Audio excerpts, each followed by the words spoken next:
Red screen of death doesn't exist by my standards. Blue screen, the stream's over if I got a blue screen, but red screen. Does have questions?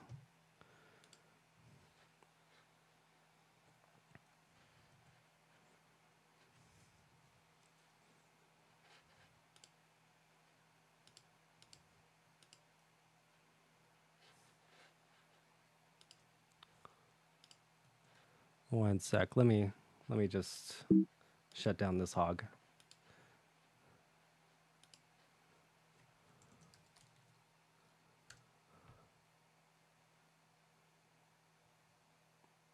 Okay.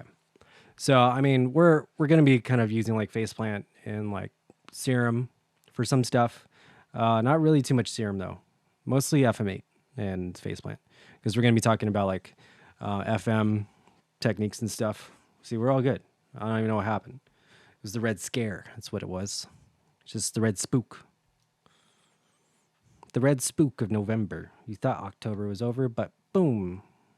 Just like Michael Myers in every movie. He's back to spook you. Red scare. All right, so let's load up session I had here. Okay, so I talked about this shit in a previous class, which was back in like, I think sampling 101. And we talked about just like how to design 909 cymbals and stuff like that. So I have a couple different presets here that we can kind of take a look at. Pretty sure this is I think this is my preset. So this is a little bit more complex though. So we're going to kind of like ramp up to this point.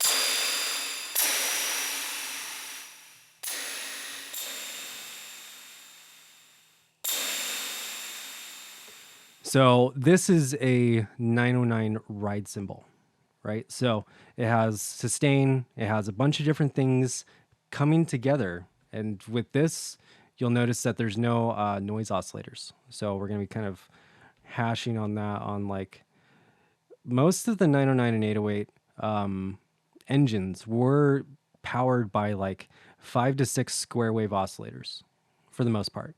So what's happening here is I'm having these square wave oscillators modulate themselves and create an envelope. So we'll kind of get to that point. But let's start at the most basic form of this. So like we have noise, right?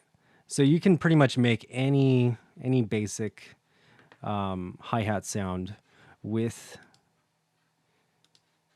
just like a high pass filter, short envelope, and some noise. So that's really all you need.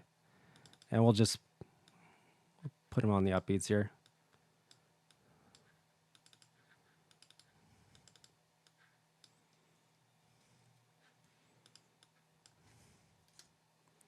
Right. And so this is kind of cool if you're going to start, making sample packs or whatever, or just making samples for yourself to make somewhat unique loops that, can potentially have the type of swing that you like or just random shit that you decide to try. So let's start from faceplant square one. So we go noise oscillator, and that goes into a short envelope. So we want a transient envelope. We're going to want to sharpen this decay. So concave it.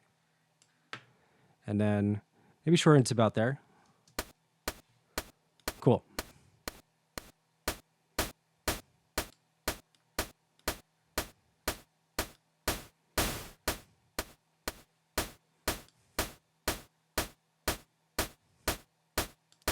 All right, so we already have a 909-ish, 808-ish hat.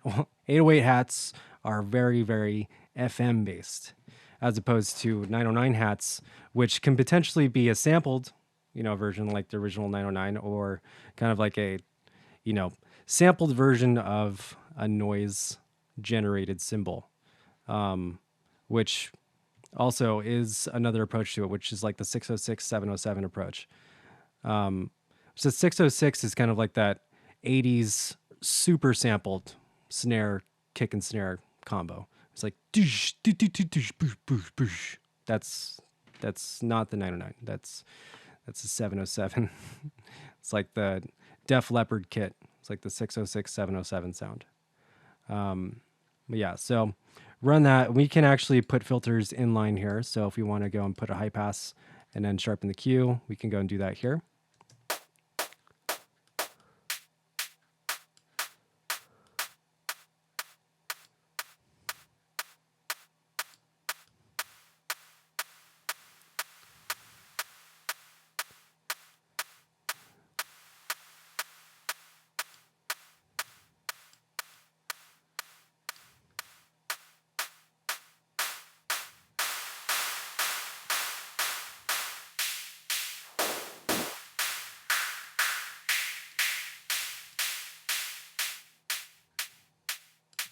Right. So we have hi-hats already just by doing that.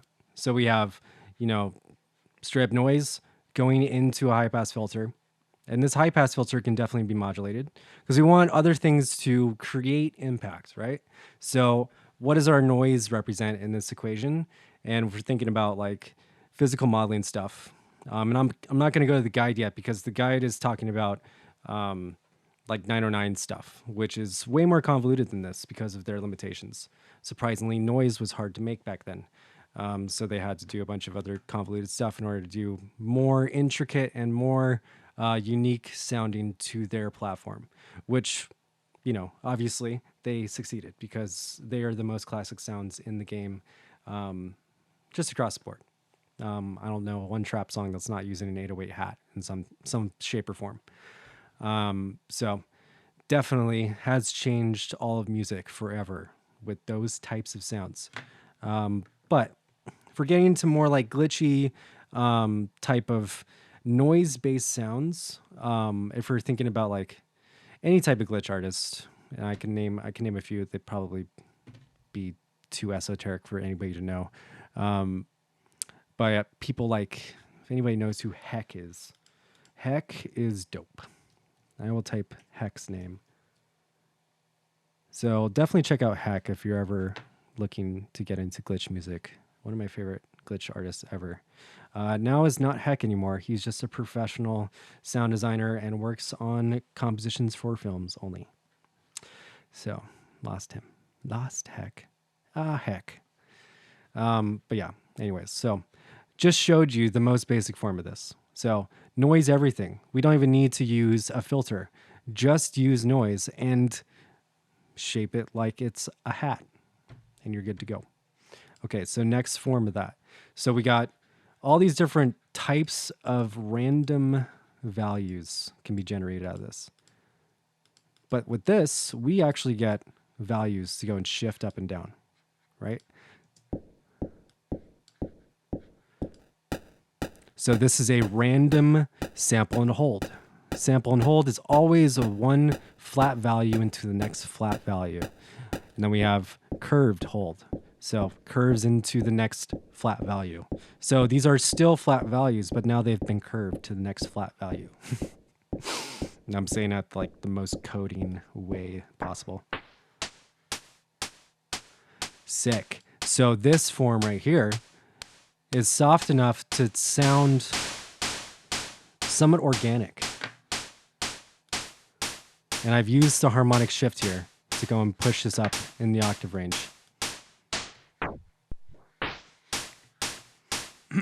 Okay, so we can also go into the sampler itself, or if you're using MIDI and not running it to like a drum rack.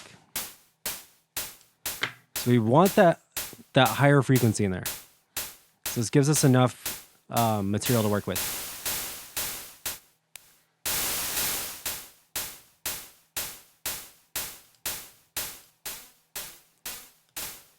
Sorry. All right, so we're going to put a filter in here. I accidentally double-clicked. All right, so we're going to run stuff into this filter here. We're also going to split it out, though. So this is going to go to a couple different places. All right, so now actually we're going to go into the guide because let's talk about, before we get into like, let's make this how it is, let's talk about the signal flow here. All right, so it's a little bit small here. I think I could probably open up a different version of it or whatever. But regardless of the pixelation here, I can just kind of tell you what's going on. So we have all of our oscillators, which is noise. And these are all squares. So you got 6 of them getting summed into one mixer. So they're all getting summed into one mono signal. So that mono signal is getting split into 2 different filters. So that gets sent into one bandpass filter that gets then sent into 2 different filters, right? So you got one bandpass filter that's split into 2 high pass filters. And then in the second chain, we have our lower frequency. So this is called the low frequency component, bandpass filter, VCA high pass. So technically it would still be, really high passed and all that, but it's actually controlling it around a range where it would technically be like cymbal, harmonics, which you do have a ton of undertones or sub frequencies generated from them. They might not be, resonated like a kick drum or anything like that, actually generating sub, but you do have lower harmonics generated from it. So how would we set that up here? So we can actually, we can do a bunch of stuff actually, which is super cool with Faceplant. Why it's like my favorite synth right now. So with the group here, I can actually go and create an aux, right? So I send this aux, and this aux is telling this output to send that somewhere. So I can send, an aux, mixer or some type of input from there, and I can patch the aux output to wherever I want, which is kind of cool because then I can go and create like some type of surface to resonate, which I can create a sine wave. I can patch that out. I can also split it out though. I can send a signal into different points here. So say if I was gonna like create an output, and this is gonna be my lower components, and then I'll probably send my higher components here. So this is gonna be like my low resonator.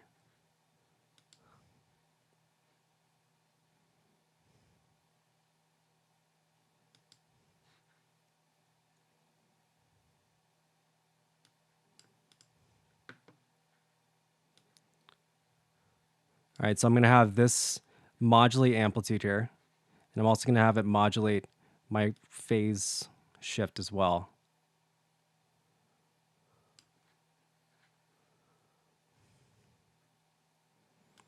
Then I can also splice this out to multiple outputs here.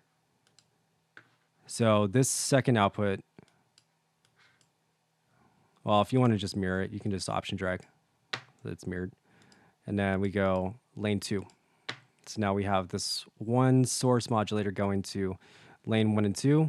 This is going to be lower harmonics, so we have a mixture of both. Then we have bandpass filter. We can just start that out. Let's actually start that bandpass filter. So we got lane 2 here.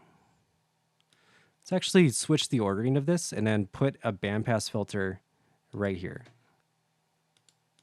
So you put the bandpass filter after output to lane 2. So then we can bandpass into either lane 1 or 2. And actually, in my mind, I switched it up. So lane 2 in my mind was the lower harmonics for whatever reason for just a second. So let's actually switch that back. I blame dyslexia. All right. So anyways, so that is going to be our bandpass signal going into our high pass filters. And so this is going to be a high pass filter here. And then I can daisy chain it, meaning run it into lane 3, or I can sum everything to lane 3. So this is just a summing engine here. Cool. All right. So going into lane 1, that's fine. And then I'm going to put a bandpass filter just at the beginning of this chain, just to kind of center around the lower harmonics, and then give it a little bit of resonation.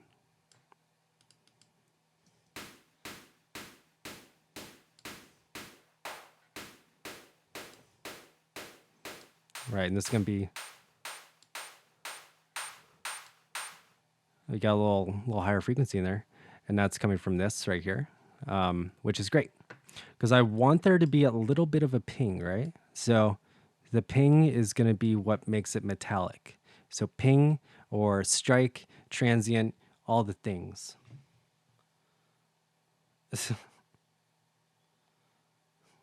Hey, you're all good, Glork. You're not a doofus. You're a goofus. All right, so we got the ping coming from this really high frequency sine wave, which is actually being pitched up to C8 here.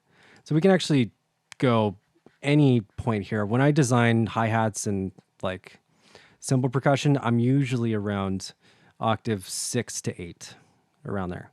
So I do not care if I just go all the way up. Just really matters on like the type of ping I'm hearing. You know, this cymbal is not going to be tuned with the track. You don't really listen to the tuning of cymbals unless they generate a tone, which is kind of the case when you think about a 909 ride cymbal. So ride cymbals end up having tone, although you can't tune a ride cymbal in real life. So it's not really so much of a problem. So in summation to that rant, don't worry about the pitch of this so much. Just get it metallic enough, you know. But, you know, to backtrack on that, how do you get it metallic again? You add a sine wave. So the sine wave, or if you're thinking about 909s and 808s, square waves. So you can, I can throw a square wave in here. I can throw any waveform, you know. The bottom line is that I need to throw some type of waveform. I couldn't just stop on noise. So, you know, that's where, you know, the 808 and 909 had their limitation, where they're just like, hey, it sounds good, but can we make it like actually real sounding and make it sound like that? And that's, to seek dubs, what you were saying, PM, that's where that actually comes in. But so the aux is going into FM in the mix level of group 2. Yes. So aux is feeding out this summed signal. So we got both of these signals getting fed into this guy right here. And that's just modulating the pitch of the sine wave here. So that's important because we want it to all kind of respond to each other. We don't want it to feel like a bunch of pieces stacked on top of each other. We want to feel like it's all hitting one thing. So FM creates that actual surface for us to resonate stuff into. Because if we're thinking like, what is a carrier and what's a modulator? My snare drum is the carrier. My modulator is the stick, you know? Any other surface you're thinking about, like, oh, you're trying to create, you know, someone getting punched in the face. It's like my modulator is my fist and the carrier is a watermelon. You just go. Okay, so we're going to get a little bit more sound from this.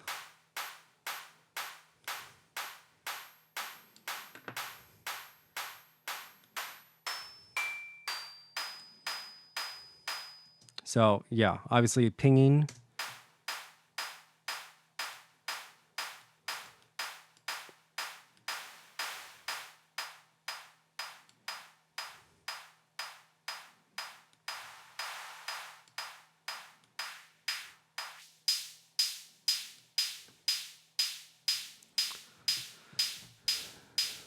So this right here would actually be really cool for like a bass house, kind of like hi-hat, just because it kind of like cuts. I would use that as a layer to other things and probably shorten it.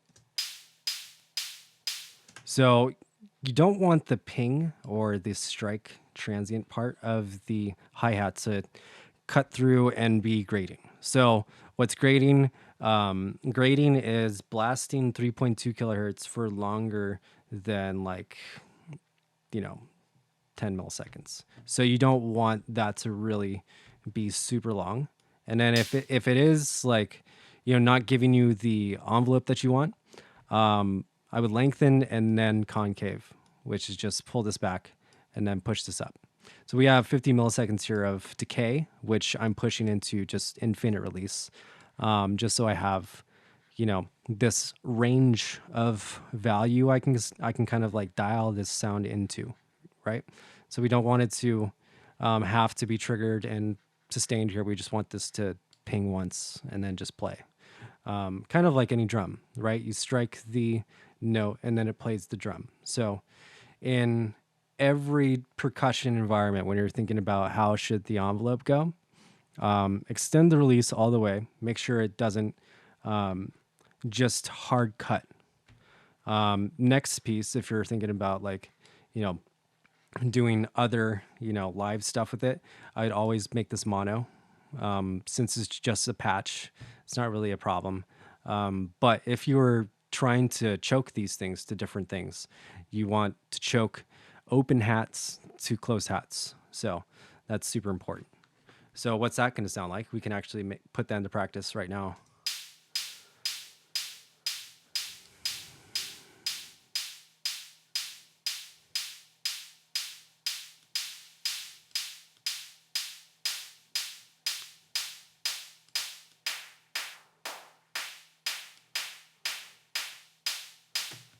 Okay, so this is going to be our open hat.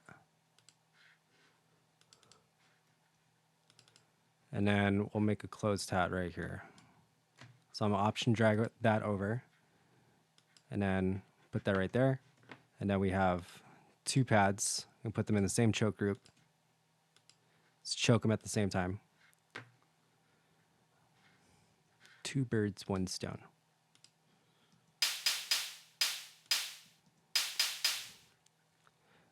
Okay, so for the second one, which is this one, just making sure. I want to make sure this is short, shorten everything that kind of creates the length of the hi-hat.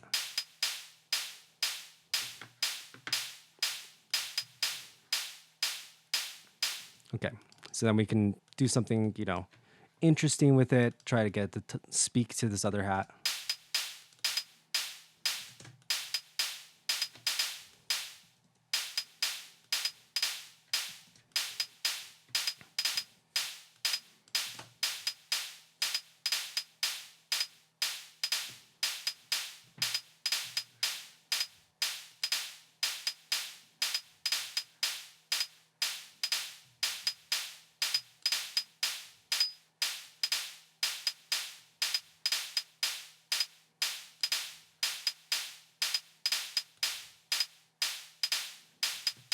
Okay, cool. All right, so I also want this other sound here. So notice how it completely stops the audio. That's kind of the function of like the monophonic function of choking things in a drum rack. All drum racks will just kind of chop the audio right after that.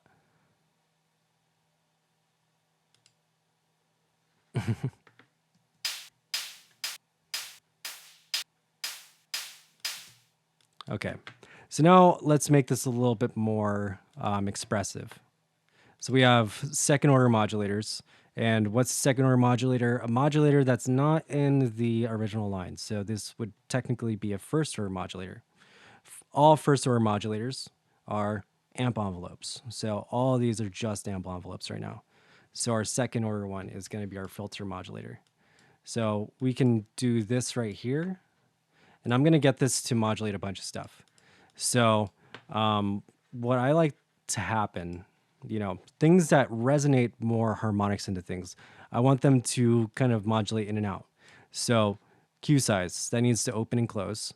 If my cutoff's going to be modulated, I do want it to be really, really quick. So I might modulate these separately or dial them together, you know, just so they kind of do the same thing. I can be more drastic with one or the other.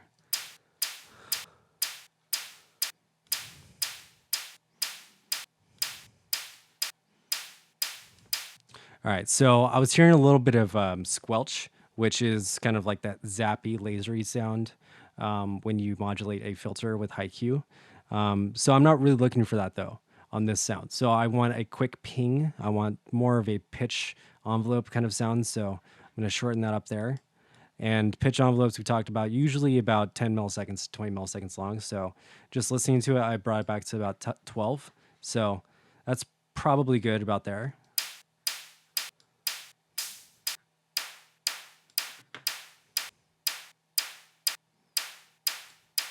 I probably give or take maybe about 20. It's probably chill. Um, but yeah, I want a little bit more of the kind of like harmonic sound now. Okay, so we have kind of the most basic form of a hat, which again is just noise going into these envelopes. So what you should understand from this is that this is how to make hi-hats. Just the envelope mixed with noise. Now the next piece is to create the metallic metal timbres that you need to resonate into there. And that's this section over here. So you can start with just one sine wave, creating a metallic ping. So that's where you can stop and then start to develop on those ideas, right? So, to get to say where Roland was, you do need a team of people putting their brains together, thinking, "All right, dude, 6 of them." Like you don't really have one person come to that conclusion. It's like we needed all this in order to get like this fucking decided upon sound. Like we just need one extra summing oscillator. And these aren't at low pitches, these are super high pitched and also cross modulating each other through the saturation that happens through all of the just the signal flow inside of an old school TR-808 or 909's module. They actually get wave shaped together through their actual signal flow. So that's one of the missing pieces to that element there too. So, the final piece, which would be lane 3, where everything sums together, this could be my final filter. I could shave off everything on the lows and stuff and really shape this thing, or soften it. I can kind of take out some stuff around 10K. I do that a lot as well. And then I'll go and push up the drive and kind of saturate everything together. If I'm doing like hi-hats for, again, house, I tend to make more like lo-fi kind of shit. And then I kind of step it up to the point where it kind of complements these really hi-fi kick snare things, and then it has very lo-fi elements kind of all around it, so it feels very classic. That's just like my workflow for it, because I really like the classic kind of like timbre stuff. I'm not like super into like high frequency everything. I do like kind of the darkness of like tape and all that other shit, so I do kind of look for that. But that is a personal choice. So, this is not something you need. But if you're thinking about the signal flow of the 808 909, they do have a summing filter as well. So it's going to be a high pass at this point or low pass, or I can go and combine both. Bring a filter in here, high pass before I low pass. So the low pass here though would be the ladder filter post my high pass, gluing all this shit together.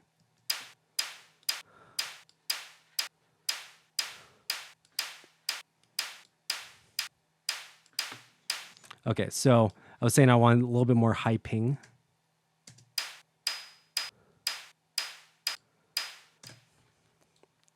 All right, so we're going to get a little bit more of that. And we're also going to send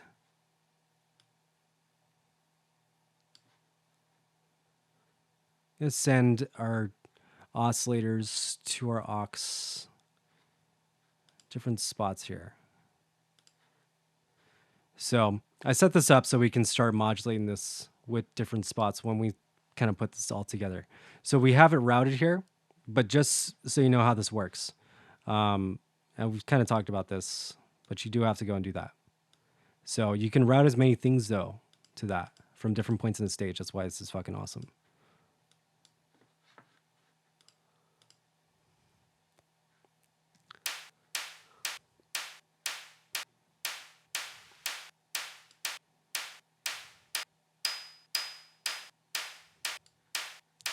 Okay, so now we're gonna get a couple more, and I'm gonna make this one a square wave. So we have the same kind of range here, and then we're gonna go take the aux again, and modulate the phase.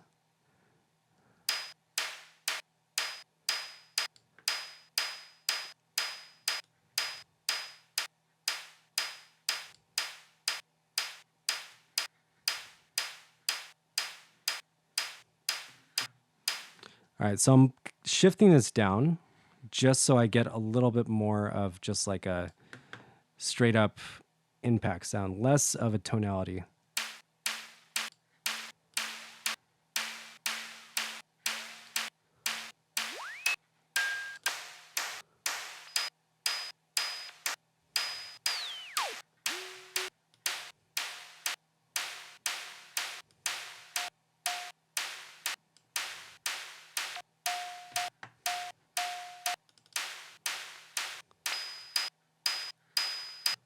Cool.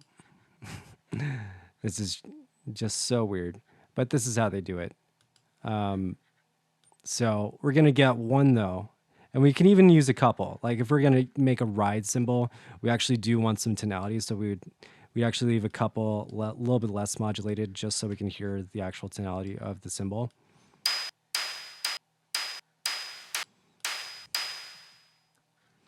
All right, now let's bring this down a little bit lower.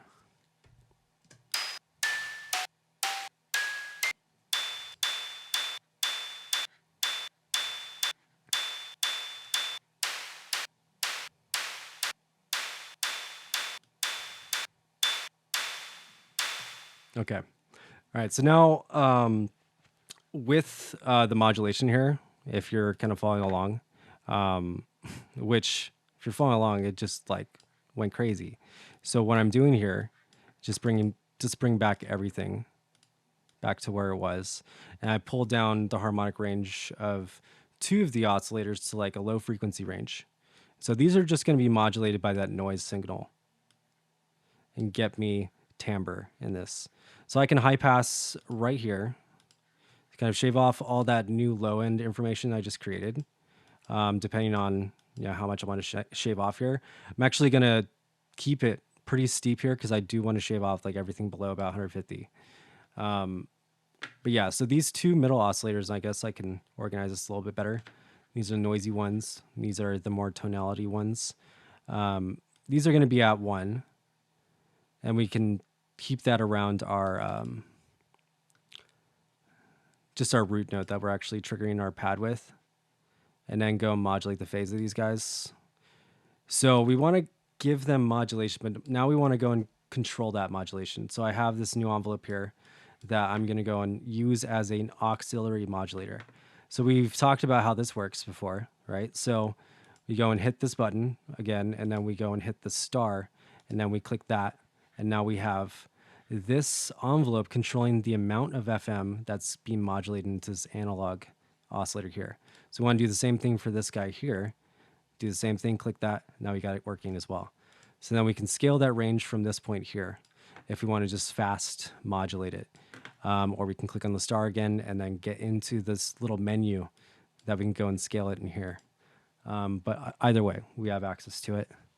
But yeah, so we definitely wanted to modulate the amount of FM so we can get a little bit of the tone and then also get more noise.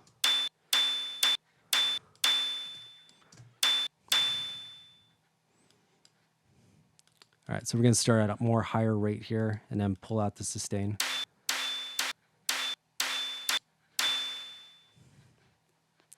Dope. All right, so this is super loud right now, just for where it should be. So we're going to separate these two.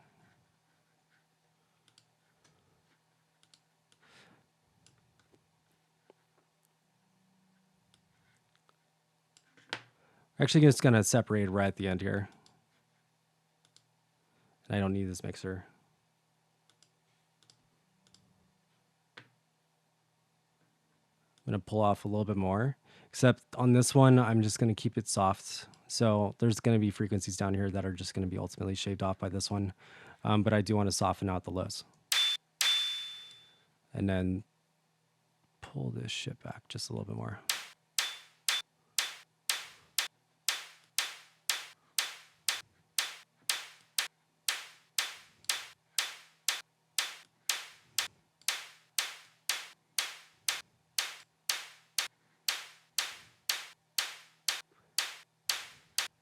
Okay, and then final piece here, we want to detune these two harmonics.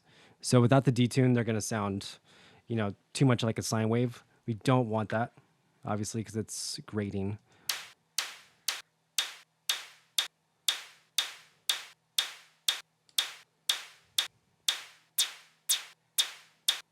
So if this was to sustain this top sound here, it would kind of sound like a shepherd's tone a little bit,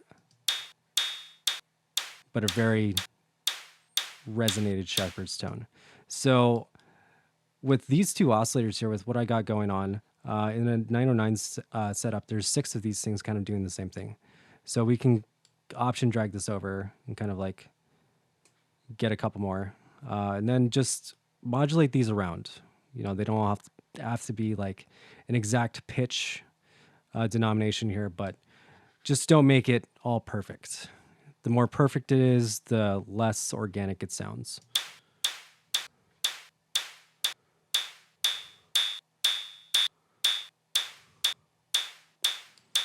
Right. So the more square waves we actually add, the more it's going to sound like this metallic surface now, because we have the perfect resonation of metal. Metal resonates in a perfectly patterned format, meaning it generates tones instantly and then self resonates, creating more tones. So, what we want from a metal surface is a little bit of tone, but mostly noise, which is, the crash of the crash cymbal.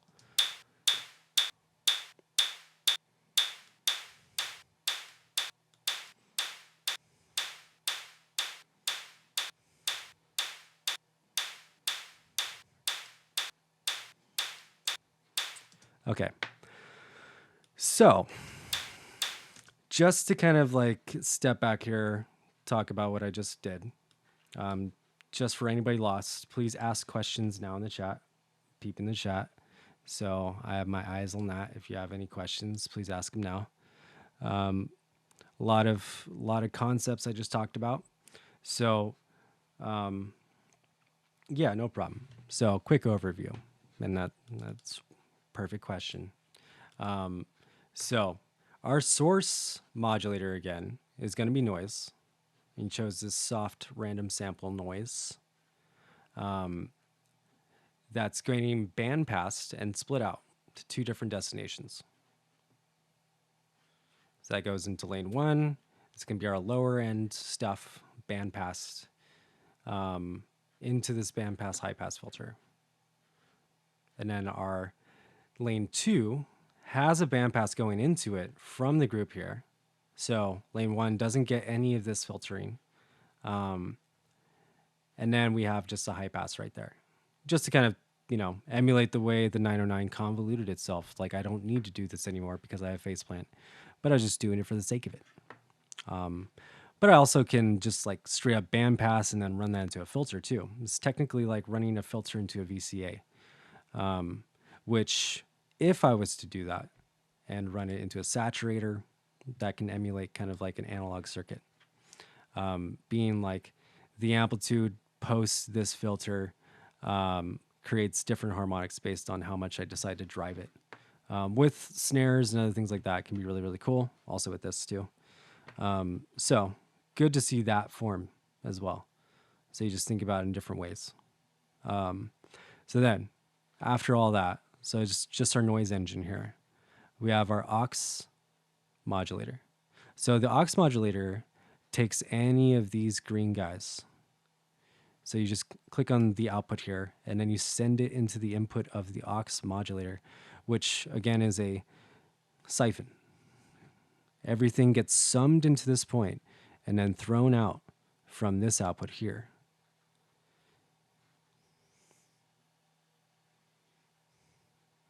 Okay, so then from that point, we have our kind of our metallic ping section. Let's undo deleting that. Just open it up. Thank God for undo. All right, so now this is our sine wave, square wave setup, and I can make these all squares. It doesn't need to be a sine. So the square wave choice, though, is because of the 909 808 example of choosing square waves.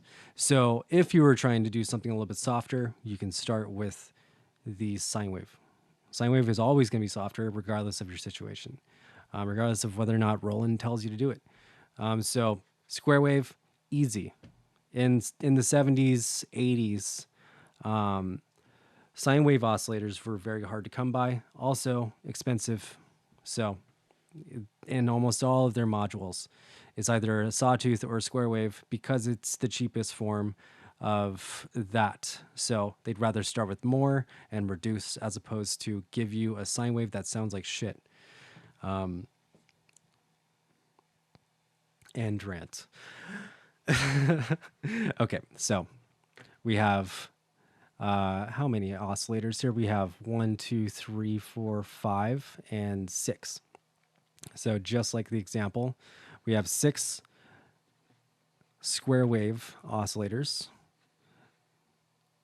And the top 2 ones are the most noisy, most modulation going into them. These other ones have a more sharp envelope being modulated as well. Okay, so we want to get these last 2 modulated because they didn't carry over the modulation, so we want to get that. That's where I just left off on after I asked for questions. So this would be basically the 1 to 3 mode and operator. Yes. So you can make all this shit in operator too. This is actually easier. If you've never thought about making a cymbal and you're thinking about, well, how do I route this shit now? How do I do, it's like with faceplant, there's no question. You just route it like this.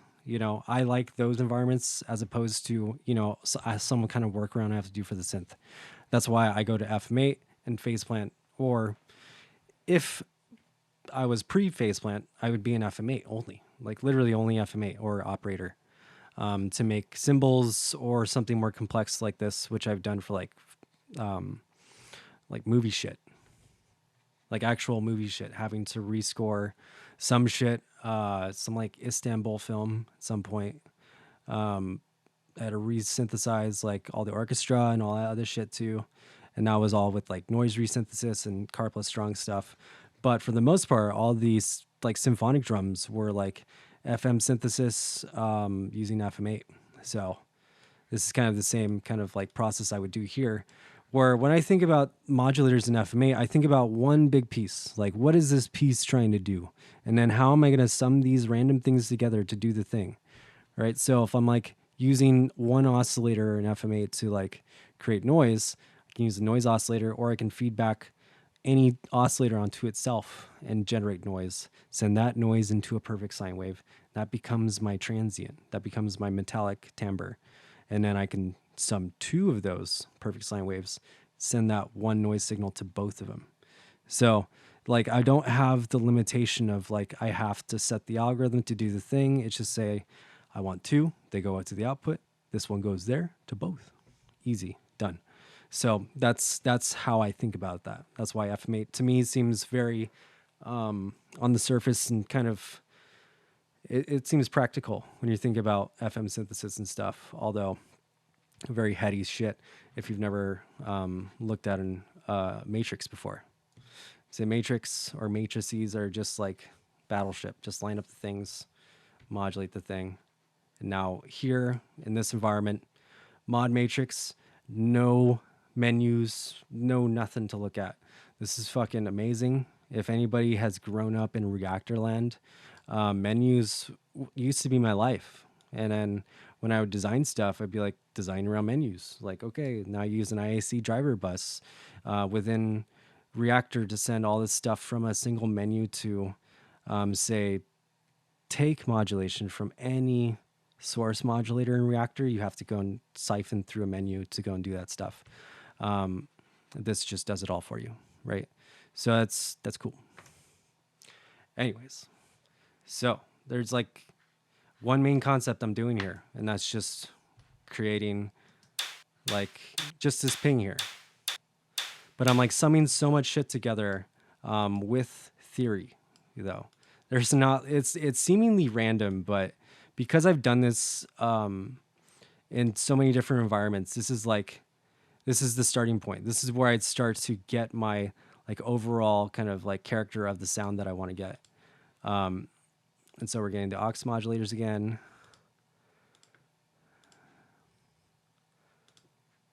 Get that going. Cool.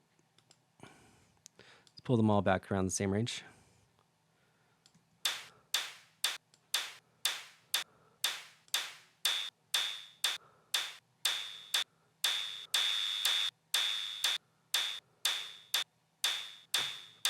Awesome. All right. So now we got processing. So what type of processing would potentially be in line here? And now let's just step out of 909, 808 concepts in general. And I actually ask you, chat, what type of processing could I potentially put in lane 1 or 2? Lane 1 is my low end, lane 2 is my mid to high end. So I got a lot of open space here though. So there's a lot of things I can do to potentially noisy stuff and metallic things. Okay, so we got some ideas. Disperser, comb filtering on lane 2, distortion, ring mod or resonator, really short verb. Short verb for sure. Frequency shifter on lane 2. Yeah. Chorus maybe, short delay. Yep. Okay, so yeah, keep them coming. I'll give you guys a couple more minutes or seconds. Redux, yes. Flanger, yep.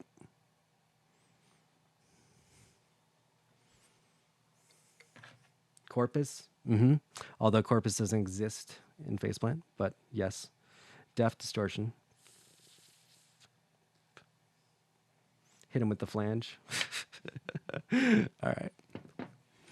Okay. So Haas effect, yes. So all of these, you guys all are on the right track. So, this is where it's done. I've already finished the hi-hat. I'm giving you guys ideas because it's practical now. Like, what things would metallic things need? So when you're designing a sound after you've gotten it to like the point of like noise goes into 6 square waves. That's it.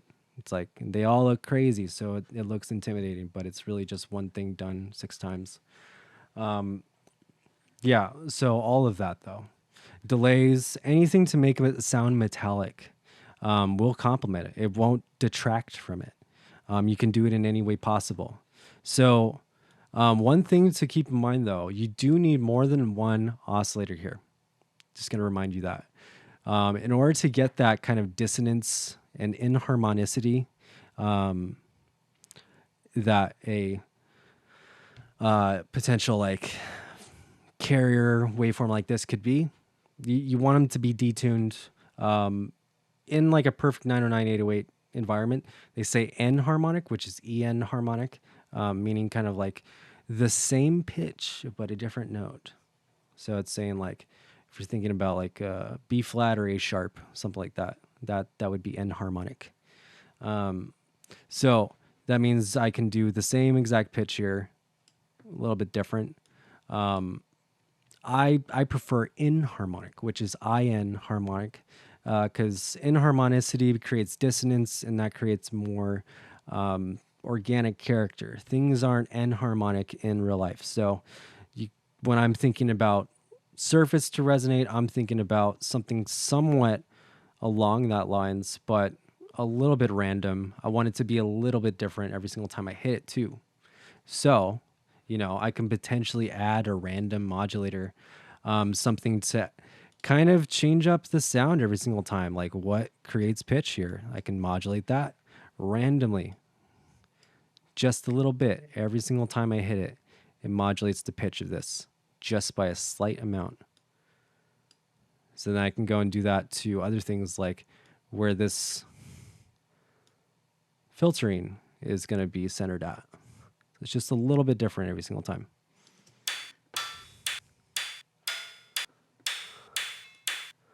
And smooth this out.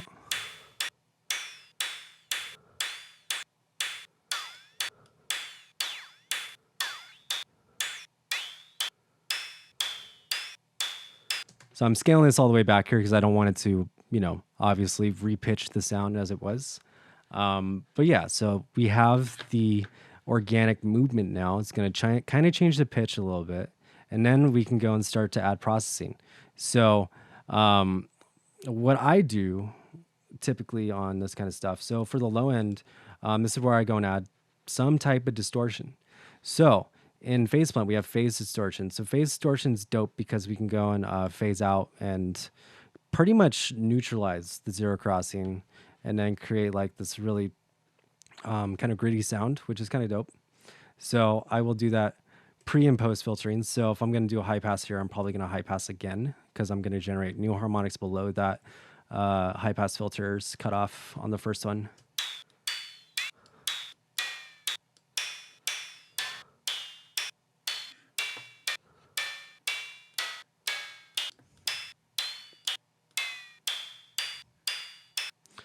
create a little spread there, open up the tone, that's another filter. And then I want to create a little bit of detune again. So I'm going to add chorusing. So chorusing's cool. We also have we have disperser. Disperser is cool on this, but I would use disperser more on a a more pitch defined percussion piece. But this disperser can come in handy here, and we can use it on the mid range piece, and that's where I'd use it, and have used it before.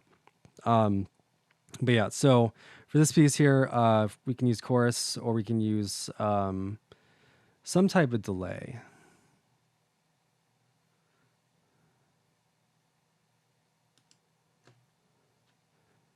Use a little bit of both. Delay is a little bit more perfect, because it is too, if we're doing left and right, then we are ping ponging it, and it sounds a little bit whiter. So that's cool. I will definitely run it in ping pong to do that specific effect. Push the feedback up to about 90 to 95%. 99 or 100% is going to resonate forever, so you don't want to go there. Duck is going to duck to the incoming signal, so you can kind of like mix it a little bit harder.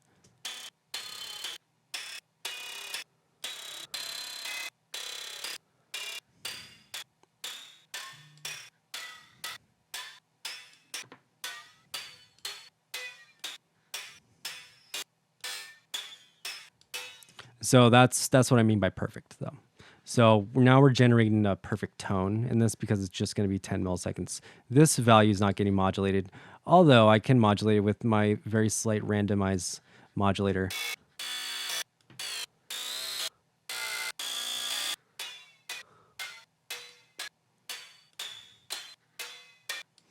Right, so just a little bit of that's cool. Just a little bit, though. So I might, if I do want to like a really like tonal kind of version of that, I'll probably pull it up to about here. One of the limitations of this is being stuck at 10 here. That's kind of a bummer. 11 milliseconds is about like an F1 or an F0 around there. So I think it's an F0. So that's a pretty low pitch to kind of settle on, as opposed to like, double this, which is about, actually, no, I think it's an F1 or F2.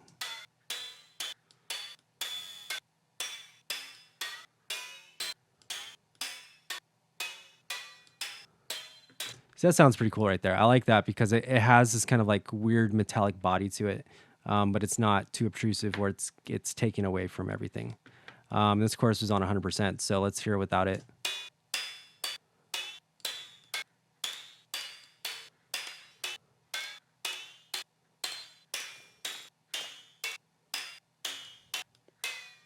Okay, so we have chorusing here, and I'm kind of just messing with the parameters here, but I actually am bringing it back to a point where it's more usable. So we want a little bit of modulation. This is kind of the point of, limitations here. A chorus is a delay. So this value now is smaller than this value. And now we get a percentage amount, which is also based in milliseconds, which is awesome because most of these modulators will just say a 0 to 100% value where you're just like, okay, but what does that mean though? Because then you got to go and do some math here. But now they're just saying this is going to modulate within a 5 millisecond range, 4.49, whatever. And then we have spread amount. By default, it's on 100%. We can add more taps to it, which is more signals. So a typical ping pong delay is a 2-tap delay, so we can add another tap to that. And then there's also other modulators as well that we can add. An ensemble is super cool. So ensemble, though, is not really what I'm looking for that piece, though. So we're going to add that to our mid-range. So I just want like a couple voices here to kind of like thicken it out, widen it, and then we can brighten it up and make it a little bit more splashy here.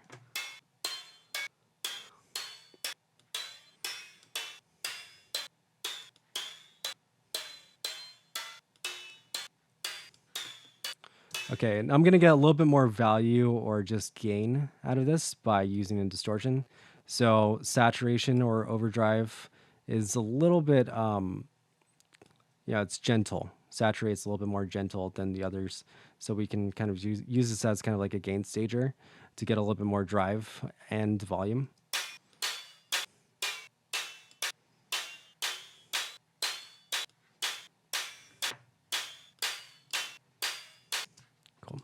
And then we're going to preemptively design some macros here. So this is going to be brought back. So I'm going to pull this all the way back to 4 around there. And then 100% is going to give us about that much. So I can see where the orange line is going. I'm just kind of like moving this and looking at the parameter at the same time.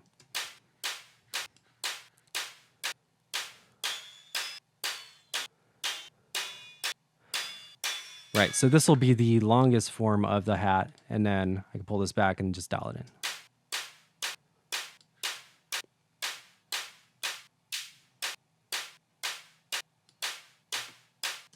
Right, so now I got space, and I have like kind of a flam going on, so I'm creating early reflections right now.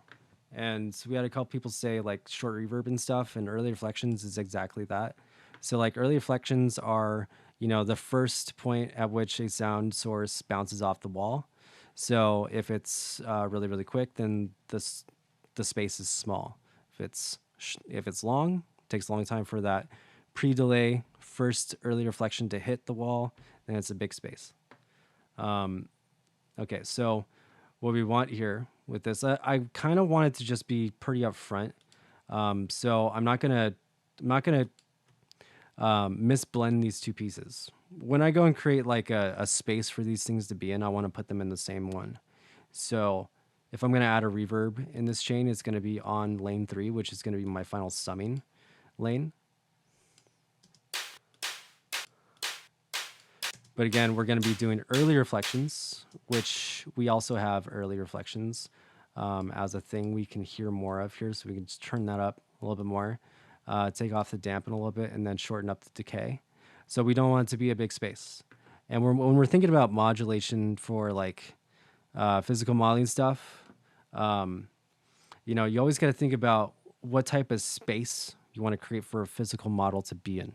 So if you're thinking like, what, you know, physical modeled convolution should I put on a guitar? It's like, okay, well, what does it sound like to be a tiny person inside of an acoustic guitar? Create that sound. And, you know, if you're a tiny person, you're a mic. So you're just like, what are the reflections inside of a guitar? It would be really, really short, but it would also sum with itself and create this self-resonation where it potentially is complementary, you know, and that's where self-resonation in a physical modeling setting, if it's like perfect, then in a real environment, that's like a $10,000 Spanish guitar made by one of the best Spanish guitar makers ever, who chose the best wood to do the thing, and also, you know, keeps it well humidified, everything he's chosen for every piece of how the string is resting on the bridge, to the action, to the nut of the neck of the guitar, changes the timbre of that guitar. So you literally, like, when you design something in a digital environment, like this is going to be like the best person ever to ever make some type of instrument.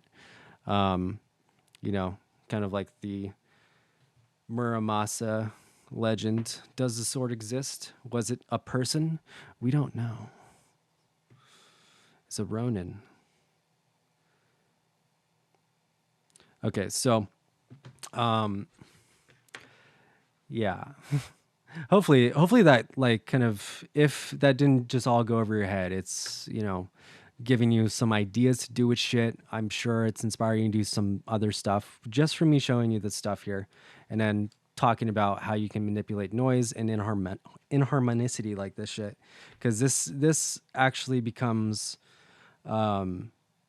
therapeutic in my opinion, because you're not sitting down to go and synthesize like the best kick or the best snare or whatever. You know, you're sitting down to make a random hi-hat noise.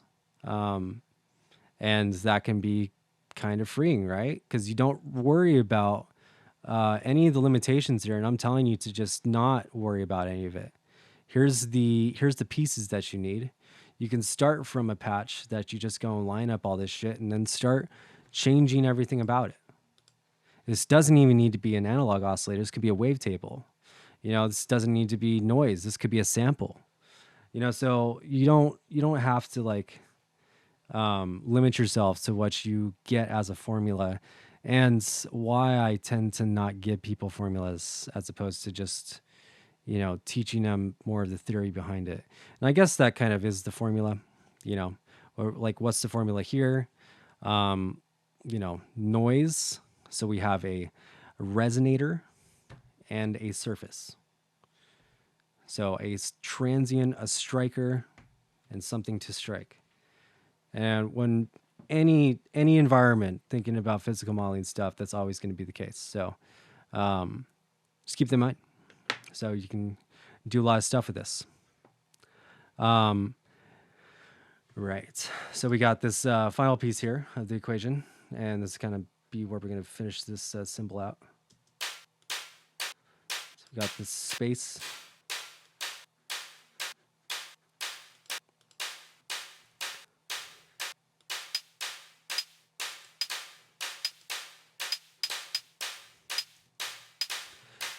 Got to get a kick in here. Just got to finish the whole thing just so we know what we're doing. Yeah, of course, that's the one. That's it. Okay, I'm sorry. I shouldn't just look for all. That was my mistake. For whatever reason, it's always just the vengeance ones. You hate these samples, right? Here you go.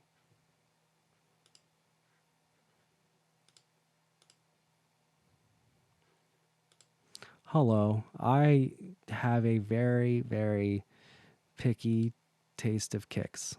Thank you and good night. And also with snares. Thank you and good night.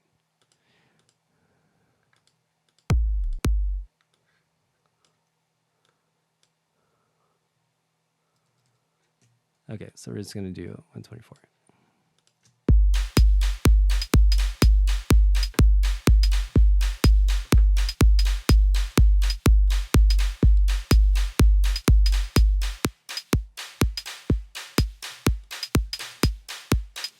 Okay, so this feels a little bit too far back right now. So what I'm going to do is I'm going to kind of bring it a little bit more up front because I think I know what's kind of convoluting a little bit. So I want to bring it up here, bring back this a little bit more.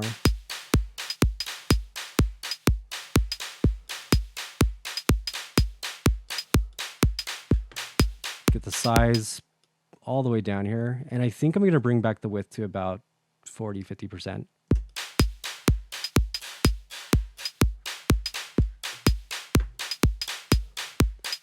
Cool.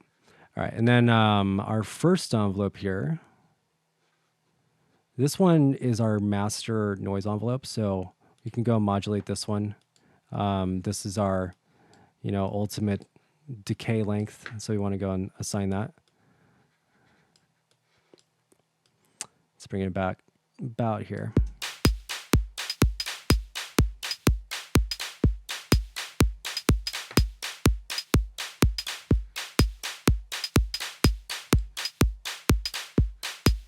Cool. And then let's do this one too.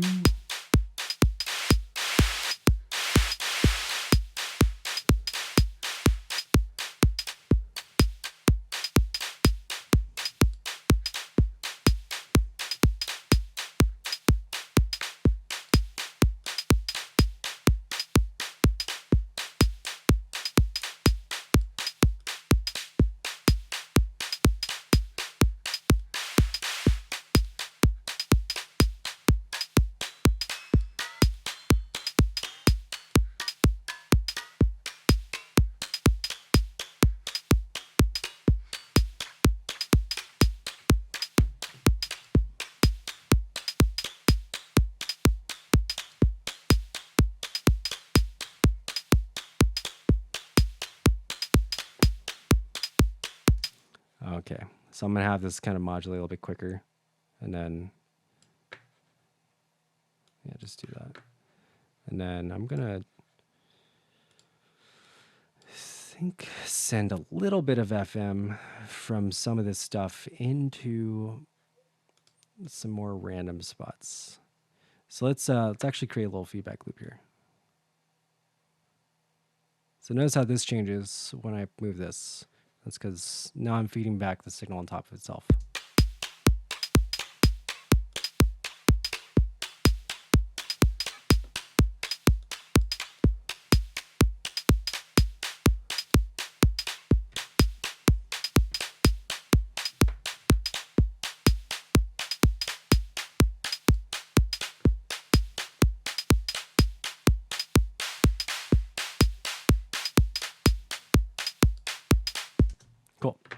All right, so that sounds pretty good. Pretty good for a hi-hat. So anyways, moving on. So we're going to step back into that in a second here. But now let's talk about some of the more basic ones.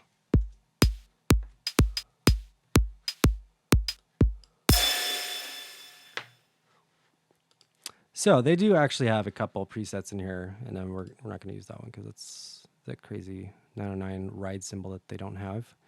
So yeah, here's a basic hi-hat.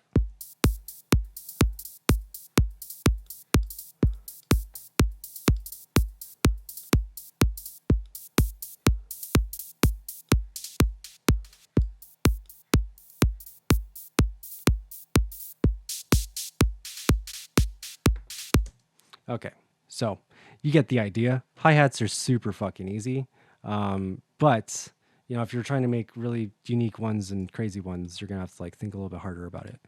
So now let's go into thinking about this from the 909 808 perspective.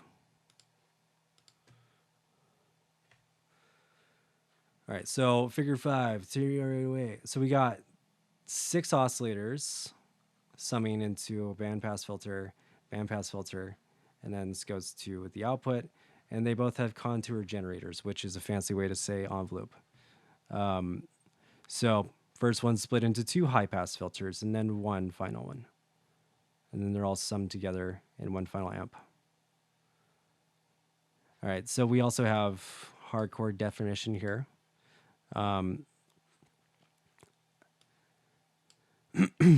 So the lower upper bands has a decay that lies somewhere near the center of the range of the low band's variable AR control. So what that means, the lower of the upper bands, this one right here, has a range that is within the range of this contour generator, but is not more or less than that one. So that means that this is the low mids, whereas this is the lows, and this is the highs. These need to carry over and need to be the resonator that creates a metallic timbre, right? And so then this is kind of like the stick impact mixed with the lower end hit. So mid and higher frequency components as the sound progresses. So it allows it to mix a little bit cleaner, pretty much. And then they have like a little recreation section in there. Although they're using the Axe, it's a super old synth. It's just not viable. And also where they're making all those little charts from, because it's actually like a modular environment, which is kind of cool. So yeah, obviously very expensive, they're actually speaking in pounds. So that is actually the value of an 808 right now, which is like $2,500 to $3,000. 909s are like $3,000 out the gate.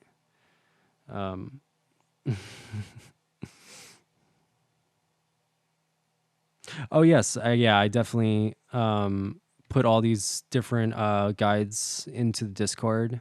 That's why I do that, just so you guys can have like some source info to kind of check through, and then just stuff to kind of follow along with. Which is a lot, just mostly sound on sound stuff. If I don't go and conglomerate other articles I've found that actually talk about good shit.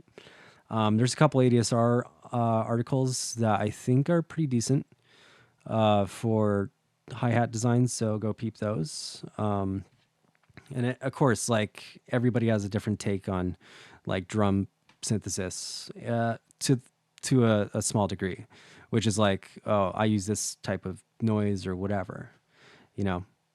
So yeah, I mean, to that concepts, you know, the most convoluted and I guess purest way to go about it is to go like this, where you're trying to create this this signal chain that Roland had, right? So you have all of the oscillators here, and they sum into 2 different directions. But ultimately, they're all coming from this. This is our sound generator.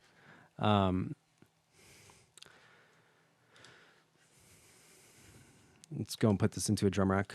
Right click, drum rack, cool. Perfect. Nice and square wavy. All right, so let's pull this back, make it into a transient, pull out the release so it's a one shot. Then we'll also pull back polyphony so it's one. All right, so now we have the drum mode. It's in drum mode. Okay, so now we have sustain stuff that we can go and do contour generators. Contour generators at every different stage here. So that means I should be able to send an aux from this spot here, send it out,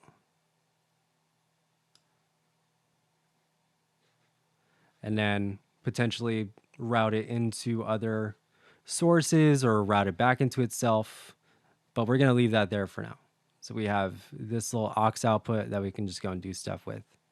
All right. And so now we want to go and create that that final signal chain that we had going on, or they have going on. So we have the first kind of step in that, which is the bandpass filter into VCA, which is amp contour generator. So we just have a basic bandpass to high pass on number one, just like we did with the first patch. So let's do a filter. So bandpass going into a high pass. It's going to be centered around the lows, and then we can contour generator VCA. That in this environment is this right here. So we have contour generators for all of them. We have contour generator for lane 2 and 3. And let's put them in line. Cool. 1, 2, 3. And then we can macro all this stuff together. But I wouldn't do that just yet. And the point being is you want to be able to control all the different, sustains of all these different pieces. Potentially you want to make the low end longer than high end. Doesn't matter.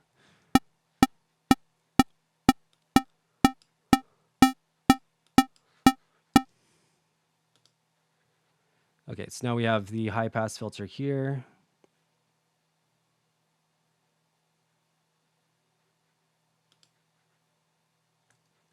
And bandpass.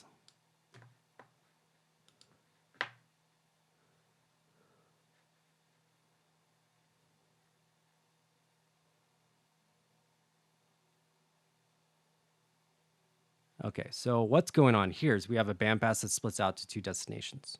So easy way to set that up here. Just go, so lane 2 is going to be our, I guess that would be our low mids. So let's just take this out, and then we'll put a high pass here and here. And then right here, this is where we go and put that bandpass stage, because this is technically a patch out, a mirrored out. Goes 3 destinations, and I got a bandpass that bandpasses the signal going to 2 and 3. So it's the same setup, essentially.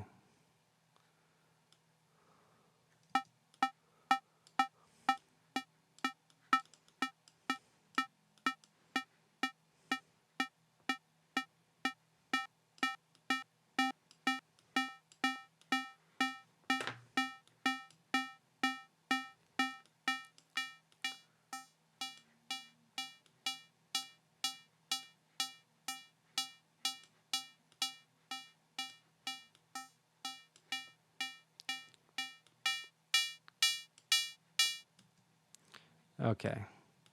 All right, so now now that we have all this stuff set up, now we're going to go and put it in the right octave range. So we're definitely not going to be at, C2 or C3. Let's go to the higher range. Eef. Okay, so let's pull this back.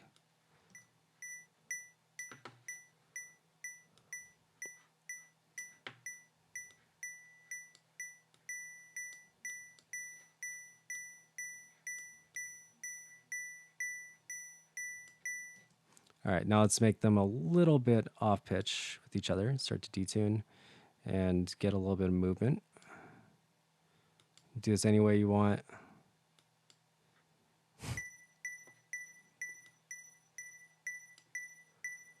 So now we have some real chorus.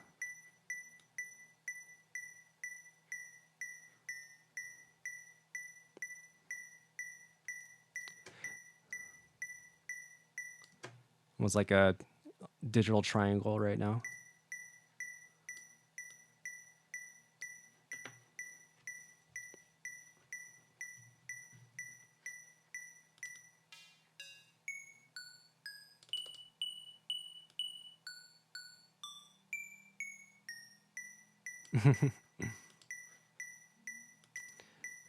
So I like that range. That's chill.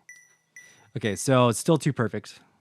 So we can go and cross modulate these voices now in order to get a little bit more movement from each of them.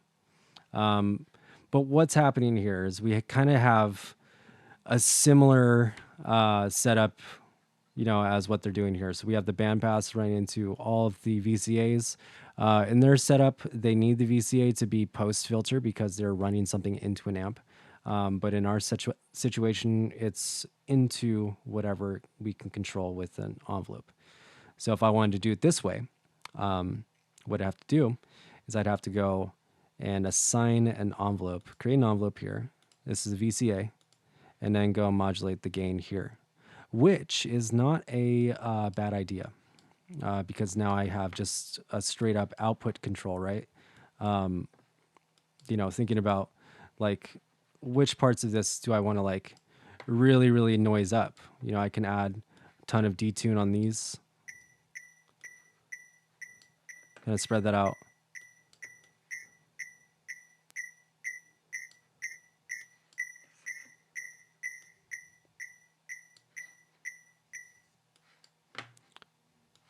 All right, so why don't we just go and do that for all of them? Might as well.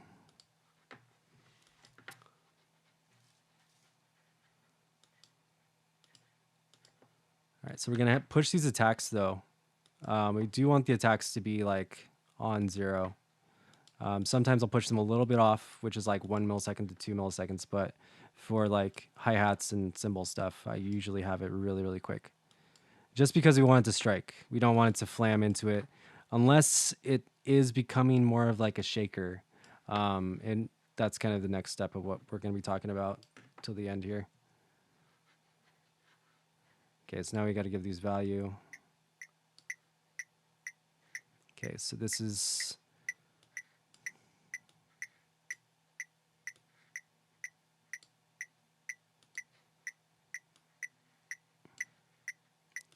Awesome.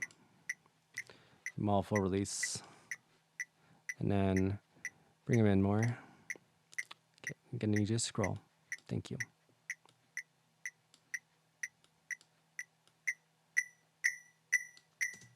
Okay, so then instead of summing these into the other, we all just have them run to the master. So they all go to the master and they run parallel.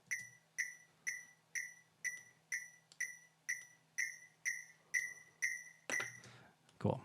All right, so now we want to create a little bit of imperfection, which is going to be the cross modulation. So when one of them is detuned, it's going to create weird harmonics on all of them. So you can use just one of them as a modulator and then just kind of piece that out to the rest.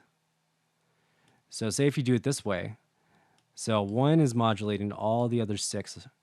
I can go and say, take that full chain and then create a feedback loop. At the 6th one, I go back into the first.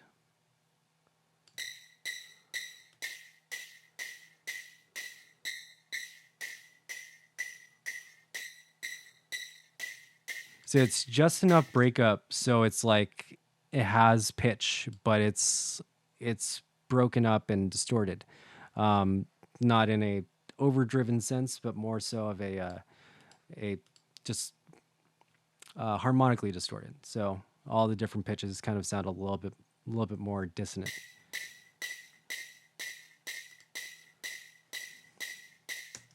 And then just to kind of like keep the theme of classic shit, we need distortion at the end of every single one of these. And then we would sum it into another saturator. So distortion at the end of it, saturate here, because these are our outputs in analog world. Every output, every amp was some type of saturator, tube driven, whatever, or solid state driven, whatever. Either way was getting processed and saturated along its path just to the amp or from the amp, just to give it volume. So we'll do that here.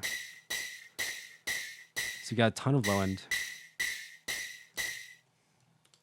So let's actually throw this at the beginning of the chains and then cut back.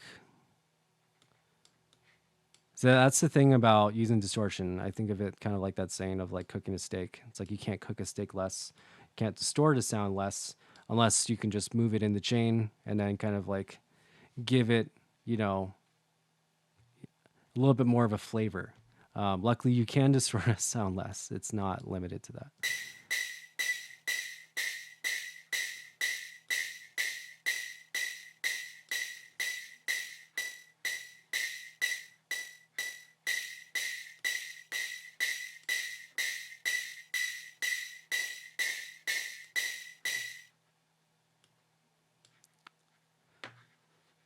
Cool. All right, so want to go and create a little bit more of the higher pitch, kind of like less of the tone here, more of like the sound of the stick.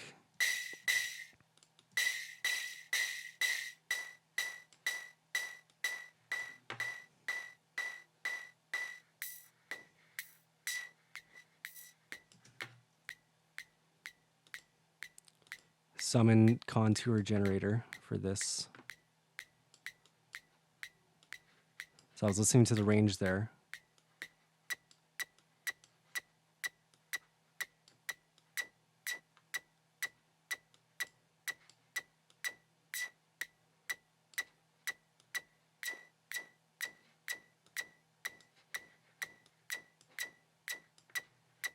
Yeah, we're gonna have it like that.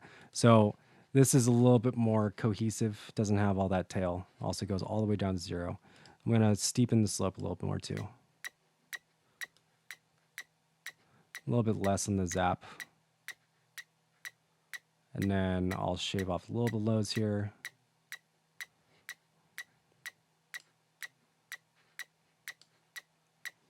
Then I'm gonna give it a little bit more volume. So I'm gonna copy this over.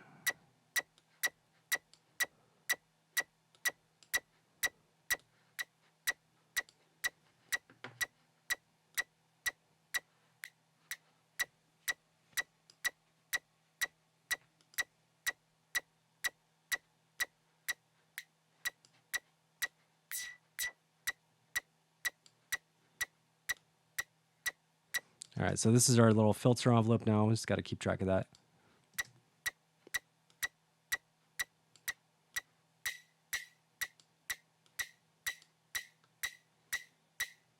So it's a little bit more body.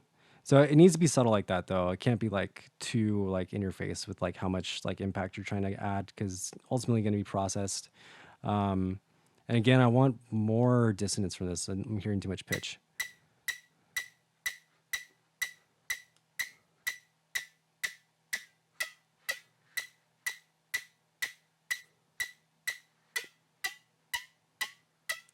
So I'm being drastic with this because when I'm in FM8, I usually have one oscillator that's kind of a fixed frequency modulator. So the harmonic range is always pulled back to 0, and then you just use this as a fixed frequency.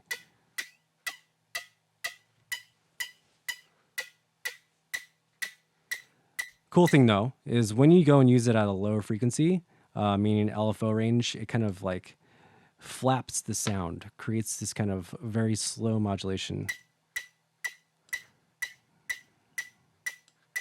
which can be cool, and I kind of like it. So I'm going to piece just a little bit of it to each of these.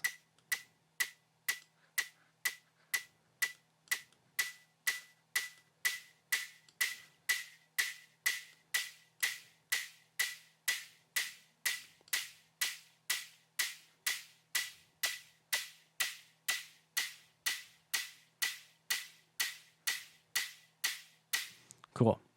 Actually sounds pretty good. All right, so we kind of have a similar sound to what we were doing before here. So I got rid of that kind of like super high pitched sound though by resonating it at a very low frequency. So undertone modulation to all of these different harmonics here. And this is something that is super, super common in FM. If you were ever to go and open up a bunch of drum patches from FM8, you will see this. You will literally see this type of modulation and be like, why is that one operator just down at 0.12? It's like, not really because somebody chose 0.12 specifically. It's just like they're dragging it all the way down to low, and that's where it sounded good. You know, it's usually what the deal is.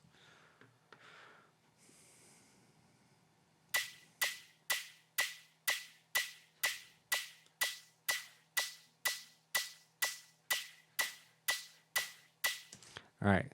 So now when this functions correctly, we're doing the thing. And I'm also adding this ensemble. It's not really part of the thing. Can be though. This middle section, the mids or the low mids, this filter is going to be really crucial to the tonality of this entire like hi-hat. So the different place you put this cutoff, it's actually going to make it a little bit more mid-range, a little bit more like a clap. It kind of changes the genre a little bit.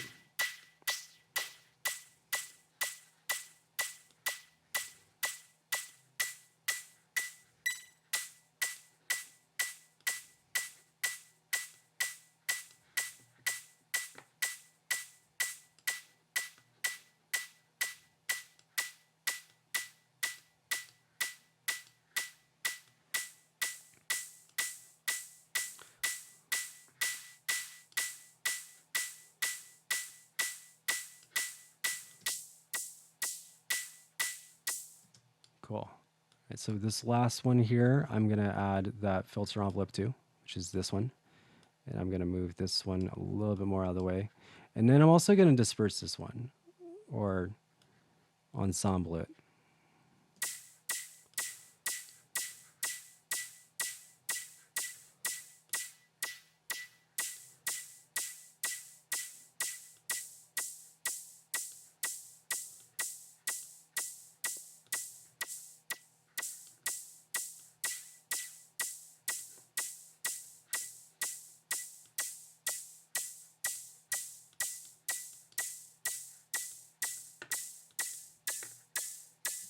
All right, so now I'm going to add a little bit more randomness to it.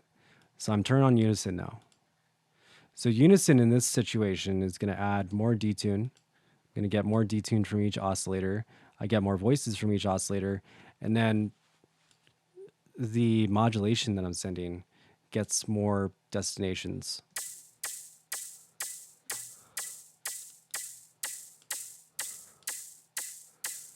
So pretty cool though, because I'm going to be able to like kind of spread out that tone in there.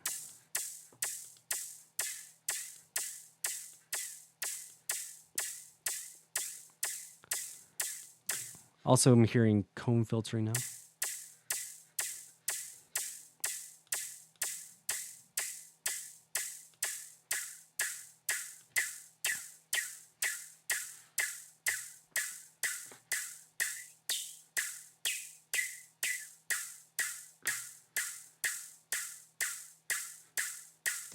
Cool. Okay, so this shaker sound that's kind of like layering on the bottom of it, it's kind of getting mixed between this lower frequency here and all these oscillators kind of summing together. But yeah, beyond that, you know, there's so many different ways we can approach this that is, again, like what I've been showing you with other shit. You know, I'm showing you like the most basic ways, the convoluted 909, 808 ways, and then ways I use them. So if I'm looking for the weird shit, if I'm looking for that weird something, weird random something, I will go and create that 808, 909 signal flow just to go and give me more control over the sound, right?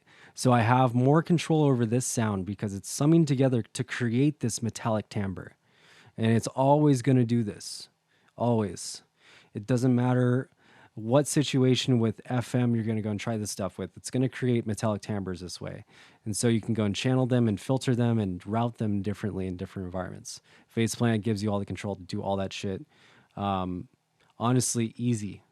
If you're trying to do that in something else like operator or whatever, it can be a little bit convoluted. Luckily, though, don't really have to worry about that too much if you're going to go into something that's basic like that, because you're not even thinking like, you're going to do more than just turn this into a white noise mode and then high pass that. That's literally all you should kind of be starting with if you're thinking, I don't have a hat, I'm just going to synthesize one real quick. And this should be kind of like your starting point. As basic as it is,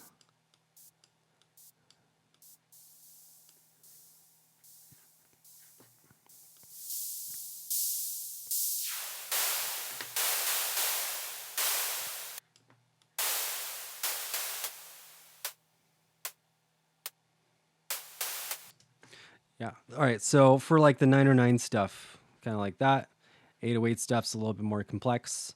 But yeah, think of an 808. So all this stuff, everything I just did, shorten it a lot, make it as quick as possible and metallic as possible. And that's an 808 hi-hat. It's the most quick little transient that you can think of, which should be like, if we're thinking 808 hats, let's even check out an 808 hat sample, just so we can see like how long that should be. It should be about 10 milliseconds in length. So everything I'm making is kind of a little bit more long, but I'm still creating that exact signal flow there. Let's see how this one sounds. I didn't even listen to it. Yeah, okay, so that's fine. So just about that length. To be honest, this one's a little bit degraded. It would sound like a house one. I wouldn't use this in trap, because it's actually, I would use it in trap. I use it in a ton of stuff, but that is more what I'm kind of like thinking about when I'm thinking about a hi-hat from an 808. So really, really quick. Needs to be about 10 milliseconds for the transient. Full length waveform, or the life cycle of this waveform, should be about 50 milliseconds. So you're not going to be having these envelopes or these contour generators be longer than that, unless you're going to go with an open hat, which would extend out to about 150 to 200 milliseconds. Ride cymbals 1 second, as long as you want it to be honest. And then we're thinking like a little bit bigger than that, thinking like, okay, how do I create a crash? Crash cymbal, and potentially other cymbals. We're not going to talk about like a China cymbal or a gong, because I can show you how to make that, and I've had to do that. China cymbals are kind of cool, but way complex. So their timbres are super interesting. I love them. But a gong cymbal is really, really interesting to synthesize. It's kind of like synthesizing a timpani drum, but then giving it a more metallic resonance, which can be super, super sick. But yeah, so we got a really, really, really sharp one. Let's turn this down again.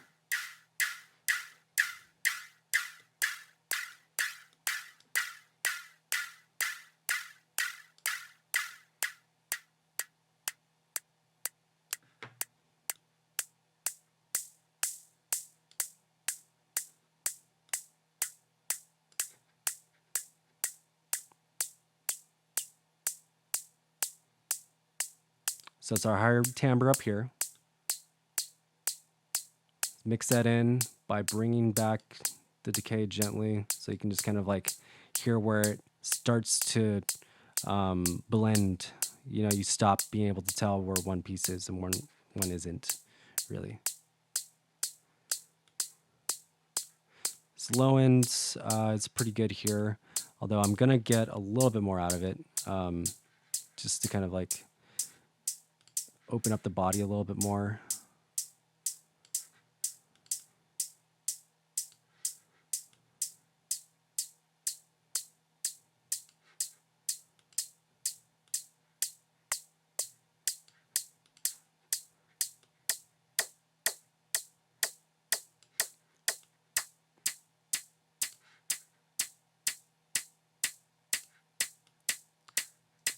Yeah, a little bit too much attack and you start to get flam and it starts to become a clap. And we're not talking about claps right now. That's another thing. Okay, so that would be kind of like taking exactly what I just made and immediately making it more like an 808, which is pulling back the decay and all the other shit. But then the way I design stuff is I always overdo it. I'm always just throw everything at it, do everything, and then pull back because I can. I can, start with a giant block of marble and then chip away at that shit. So I always do that. So I'm not limited to thinking one way about one thing or thinking that it should be this, like, oh, there's not sub in it. It's like, well, maybe it sounds really dope without sub. And then when you put a sub, after producing it, to line it up with it, it sounds even better. And it would have sounded like shit if you decided to put the sub in the patch or something like that. So, if it sounds interesting and cool where you decide to stop, just leave it there. Don't worry about this is not an 808 yet. If it's a quick transient and looks like this, it doesn't even sound like this, it just looks like it, then it's a hi-hat. So just to sum that all up, just like, yeah, everything's a hi-hat. Well, everything is percussion. Everything is percussion. So just think of it that way, right? So if you just look at anything around you, that's a drum set. Everything around you is always a drum set.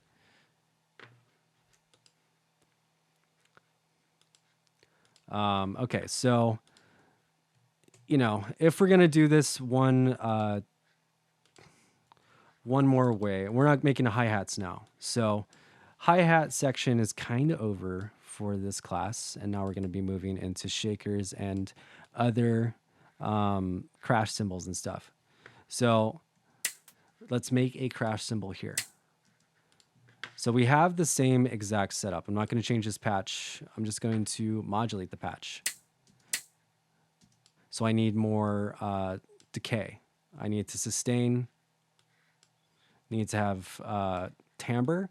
I also need it to be heavy. It can't be a really, really high pitched sound. So I'm going to pull these back. And I was being drastic with these in order to generate a little bit more high frequency pitch with the ping. Because filters are not going to like constantly play this high frequency, you can kind of push up the Q to kind of make it just a little bit brighter for one transient. Okay, so that sounds cool. All right, so we need more decay, more length here, and then we're going to add more decay and length at this point here.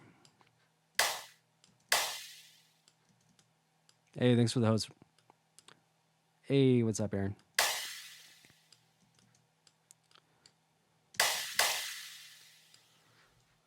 Okay, so that's cool. So we're going to make this one longer too. So this is our low end. So this is going to be kind of the thing that we need to move around the most. And then let's actually...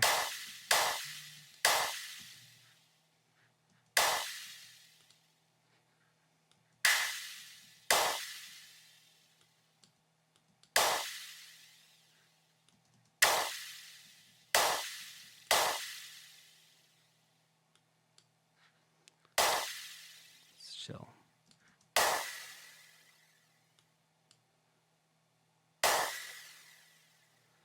Okay, so we have all these things kind of running together now. I can run all of them through their own verbs, or I can kind of like create another verb over beyond it.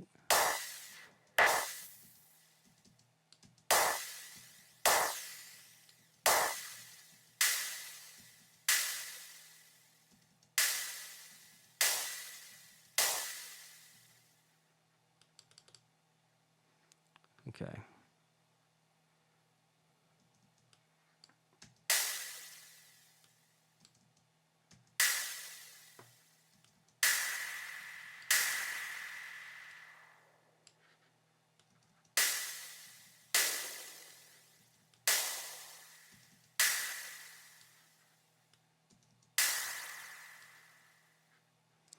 All right, it's almost there.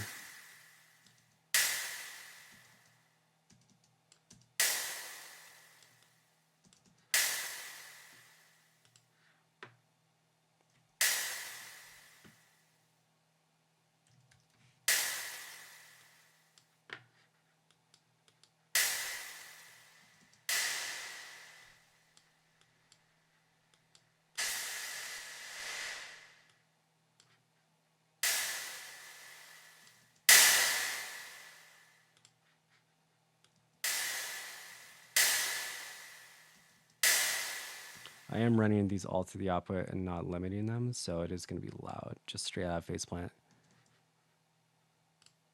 Okay, so I have all this low end and stuff, and I'm running it into this hall verb now. So that's sounding good. I also need another layer of filtering. I mean, you can just like run like a multipass or something after this and just kind of, I'll make it all kilohertz shit, but just for what I need, I don't need all that.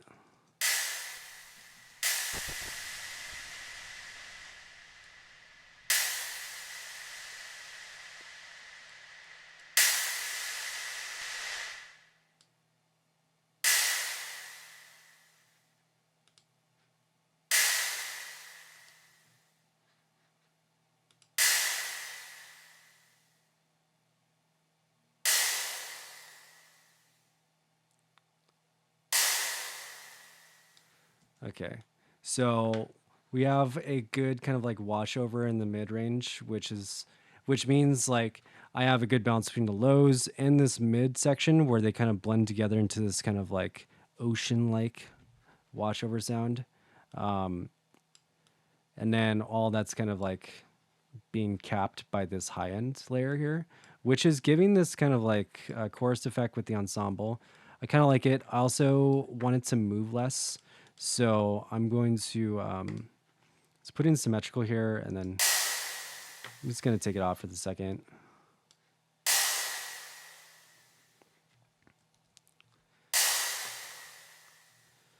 And then like if you're making like cymbal effects or whatever, immediately just throw on a ping pong, and then you're just kind of done.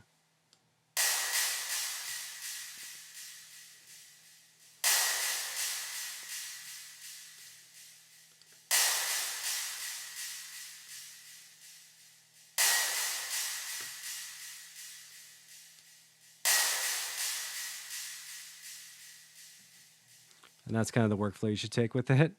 It's super simple again. Although I did a ton of shit and talked about a ton of stuff, ultimately it just comes down to a transient and some white noise.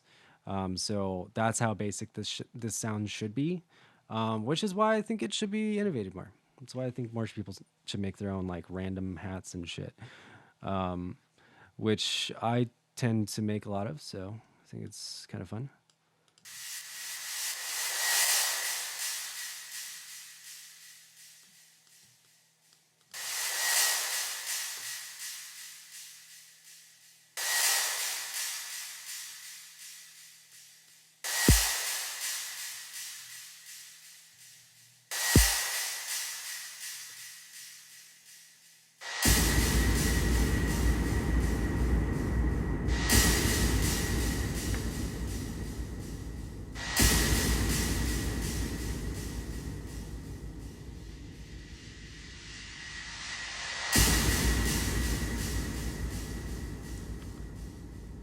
Hey, hey, thanks, dude. Hope you're doing well too. And thanks for the compliment. Okay, so for the final act of tonight, let's talk about shakers and a couple other things. So it's serum time. Serum and FMate time. We're going to open up the old serum. Crack open the old serum. All right, so when I use serum for like hi-hat stuff, I'm usually using the noise engine here because I like it.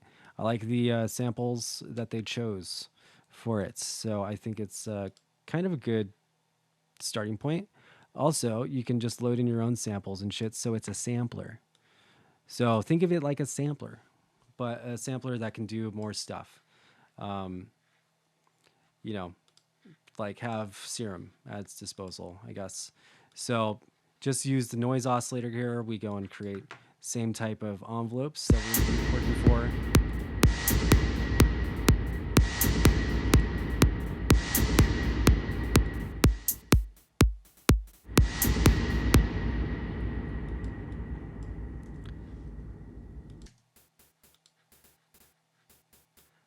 Ba-da. So quiet.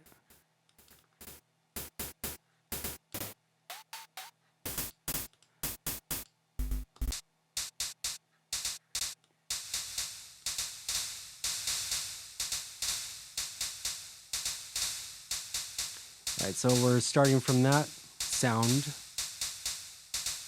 I'm gonna run the noise through that. I think I'll have direct out here.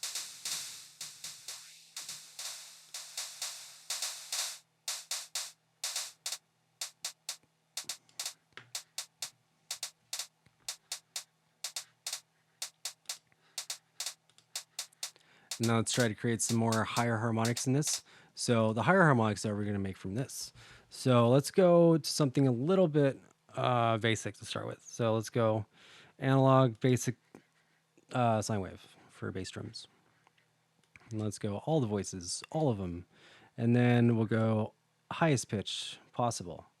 Okay, so now let's go and make this a drum rack. So we're back in drum rack world. So now it's going to be our little impactor. And now we're going to take off the amp envelope, which is by 1. If it's at 100%, it's going to give us that envelope. So we want to pull this all the way back to 0 and then give the range from envelope 2. Cool. So now we have a little impact. Try out different things.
I like the air can.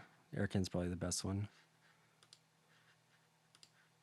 It's because it has that metallic kind of ring to it. It's like any type of like aerosol, air movement, any kind of air moving through metal, perfect noise source for a hi-hat. Think about that, I guess. Okay, so this is the other one here. So we're gonna switch this one.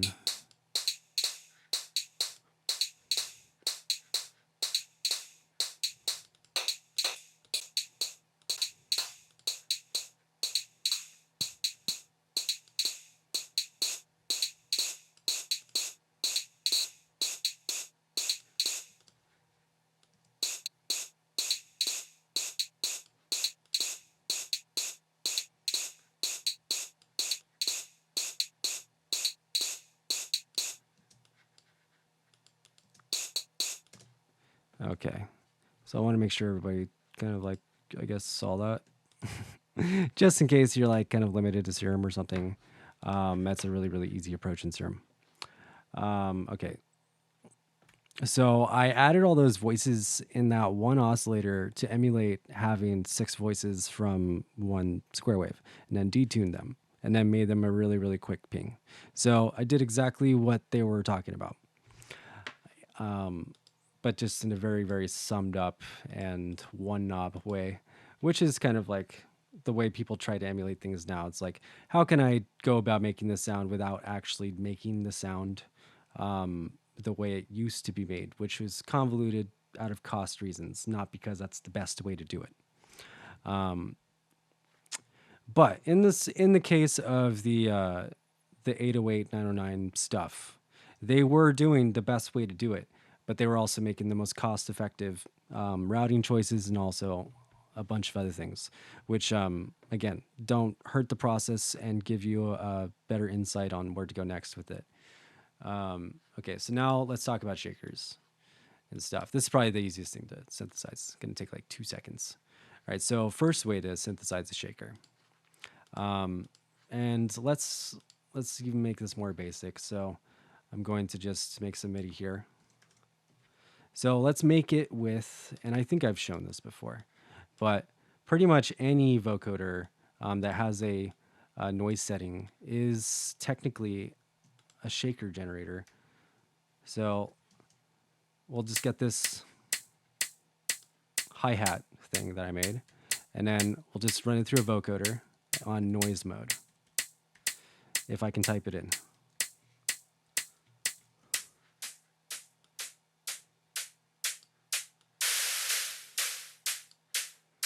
Right, so now I'm running it through this vocoder in noise mode. I can turn on enhance, which gives me more higher frequencies. I usually end up trimming this up a little bit more.